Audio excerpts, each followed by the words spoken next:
Trick or treat, Reading can't be beat. That's until Blackburn Rovers give them their first defeat on Tuesday. No!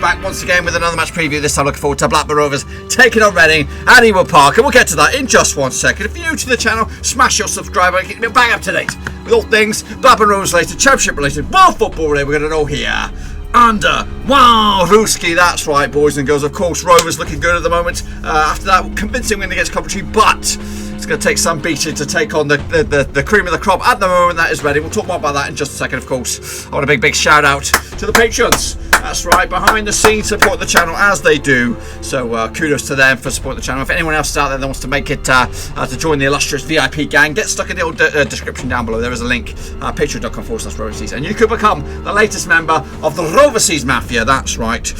So let's get into it. Of course, the games are coming thick and fast right here out in the championship, of course. So let's take a look at the next one. Oh, here we go, boys. Here we go. It's two sides looking odds once again. Rovers against Reading at MIDWEEK Park. Can we see the stuff behind me, or am I just a little bit too big? Rovers, of course, under the mentorship of Tony Mowbray, with Darrell Lennon, El Capitano these days. Adam Armstrong's your main man with your goals, of course. As for the opposition, it is Reading, with an unfamiliar face, Vlko Lugovic for Reading leading the charge behind the scenes. In the dugout, Liam Moore is El Capitano, and Lucas Jara, ex-Rover, of course, doing the bit for Reading by putting the ball in the back of the net. Top goal scorer for them at the moment. Meanwhile, the match will take place right here, of course, in the Garden of Eden. That's right, MIDWEEK Park, boys and girls. Of course, no fans still. We've got the Voo Sailors out. We're getting excited. Hopefully you guys get excited for this one as well, of course. But yeah, Rovers looking to continue a decent spell at home. You know, we've of course coming into back of this on a defeat against Nottingham Forest, but usually it's a bit of a fortress, but hopefully we can get back into those sort of form against one of the bigger boys at the moment. So there you go, here's some stats and figures for you coming at you from Rovers. Of course, Adam Armstrong leads the charge with 8 goals in all competitions for Blackburn Rovers these days. Of course, Hodge Seals, though, Bradley Johnson's with 3. Dale's got himself a couple of goals as well, and there's a chasing pack of Holt B.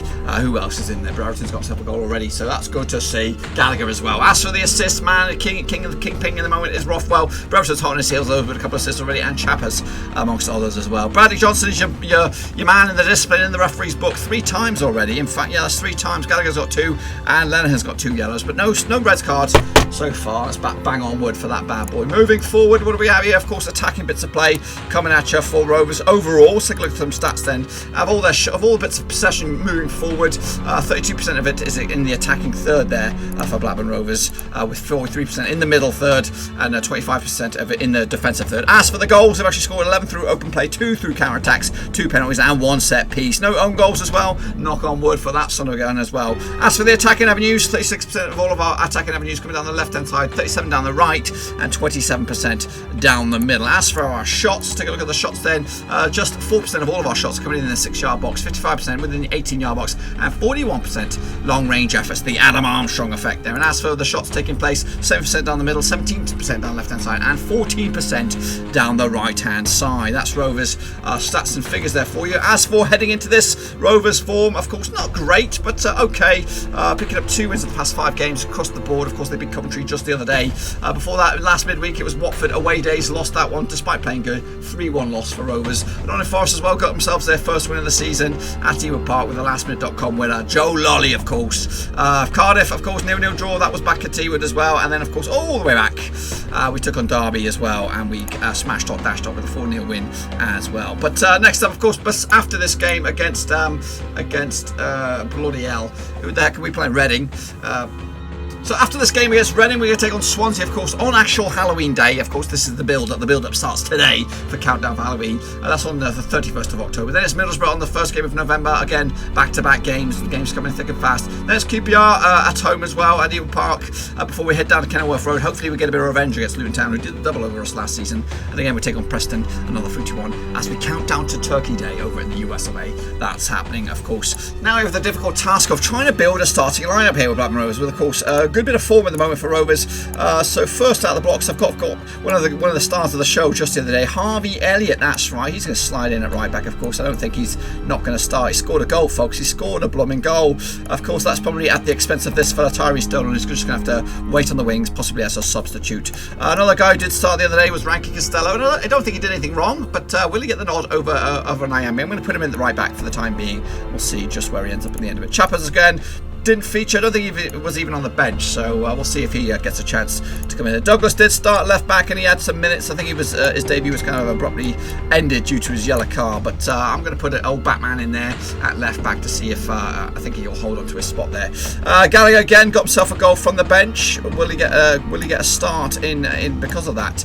Probably not. I think he'll probably get another shot on the bench. I think Brereton was too good. Of course, Adam Armstrong got himself a couple, which is great to see him continue amongst the goals, and again he should start down the middle. Joe Rothwell is on the cusp of returning. We may even see him in this game, but I don't think he'll get in the team. Why would you change it up?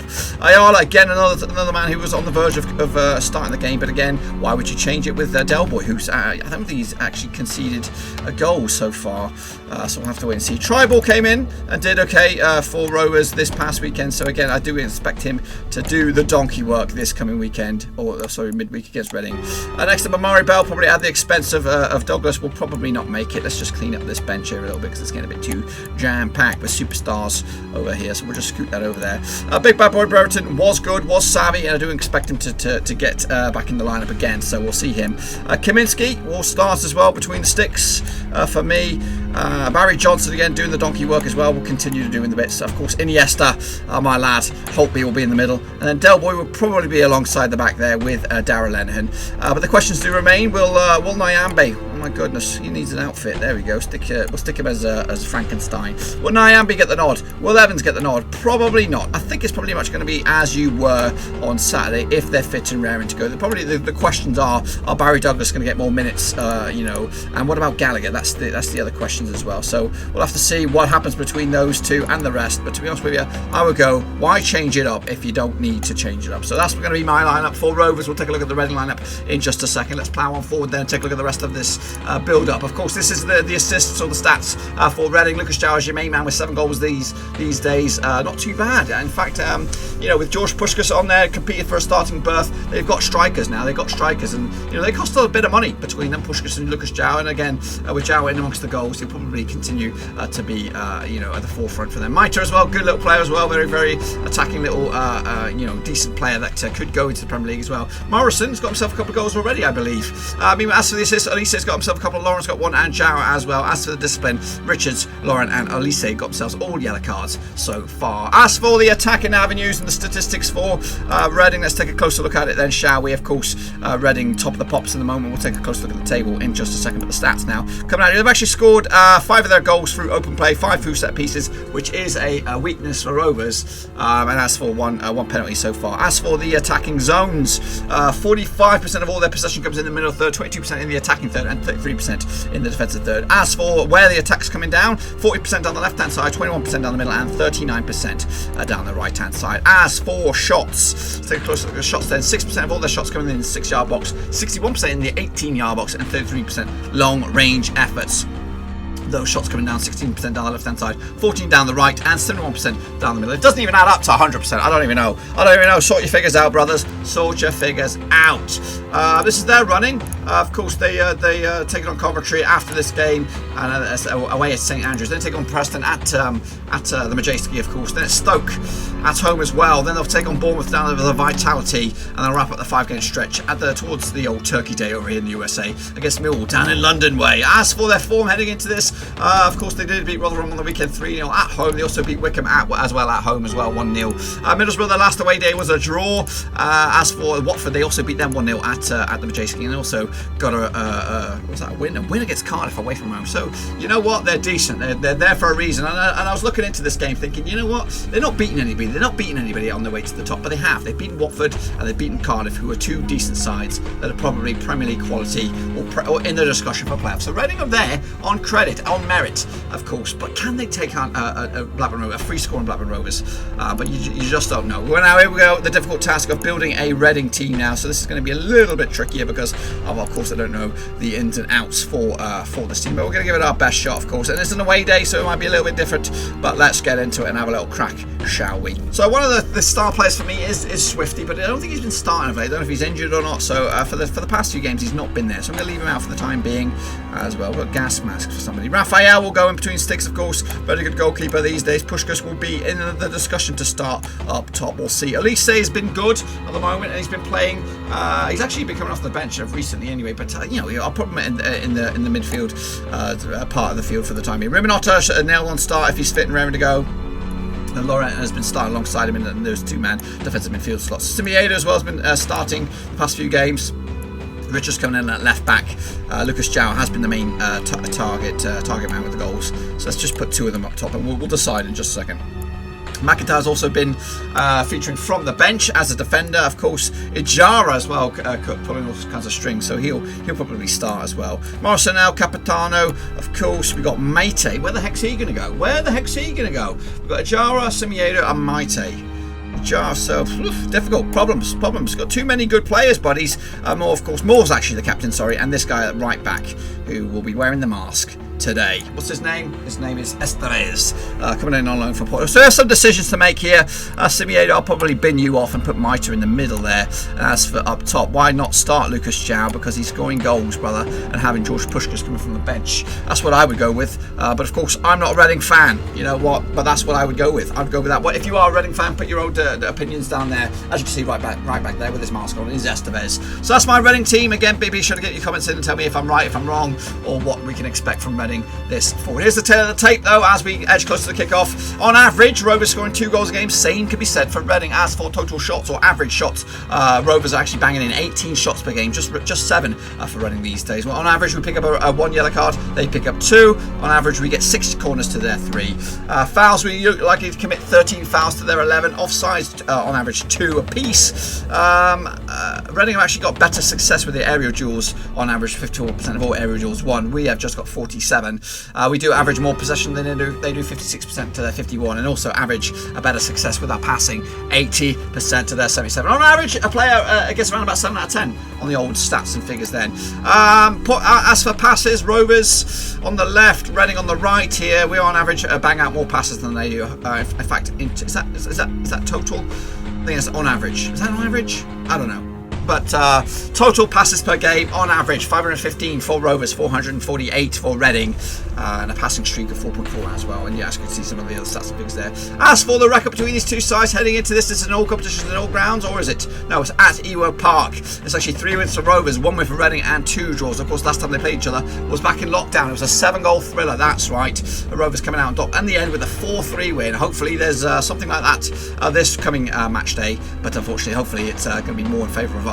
Free scoring Rovers, of course. Of course, back at the previous season was a 2-2 draw, another goal fest there. In fact, on average, looks like a 4-goal thriller at the very least between these two sides. Of course, yeah, a couple of goals for Charlie Mulgrew and John Dardy but Sarden as well for Rovers when they took on Reading in 2018. Again, when Reading got their one and only victory of the past 6, that was back in 2016. It was a 3-2 win. Dominic Samuel, that's right, scoring against his previous club, of course, now at Gillingham these days. Danny Graham, Wes Brown, with Liam Moore, George Evans on the score sheet as well. A couple of other games there, Danny Graham like to score. Rudy Skelly got a couple of goals as well, and all the way back to 2013 there was a nil draw.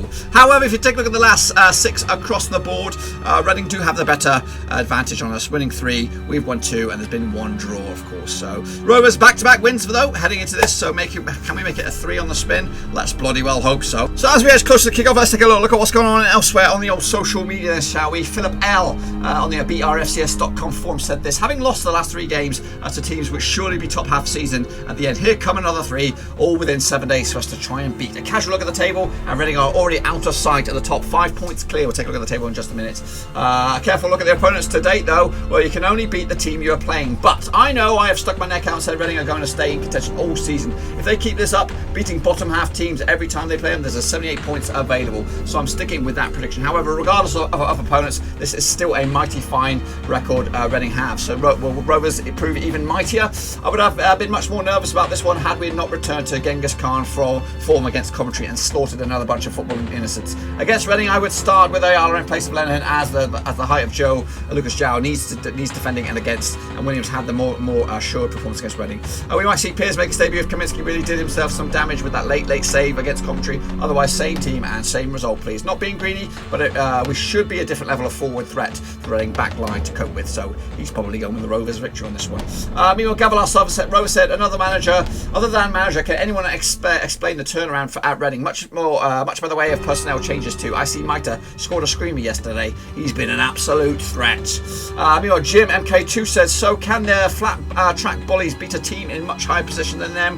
This is a good test for Rovers, who need to show they aren't just a team who smashed the poor sides but losing it to the better ones. Odds must be on for a draw. He's gone with a 1-1 draw. That's Jem MK2. Meanwhile, Hoochie Baluchi Mama said, I think we're going to give the Berkshire Hunts a right royal pasting, 3-1 or 0-0. Apparently, according to Quest, Reading have not been behind at any stage this season, so there could be a chance for Rovers to do that. Meanwhile, Bruce said this, what worries me is that Reading won 3-0 with 36% possession and less shots than their opponents. That's exactly the kind of trap we'll fall into. Throw in that they've only conceded 1 goal, and that becomes another big test. They're almost certainly going to come with a plan to spoil our play. Tyrone Shoeless has said this, they seem to have the happy knack of not conceding a goal in spite of lackluster spells in the game. When they do click, they're still in the game, and 1 goal is then enough. A bit like Howard Kendall's promotion team. Charlie Rovers, just like me, says same team as yesterday, please. No changes required. Of course, you heard a little bit what I've had to say. You've also heard a little bit what the guys on social media have been saying. But what about Digicast? What does she think will happen in this Halloween spooktacular against Blackburn Rovers and Reading at Ewood Park? Digicast, it's over to you.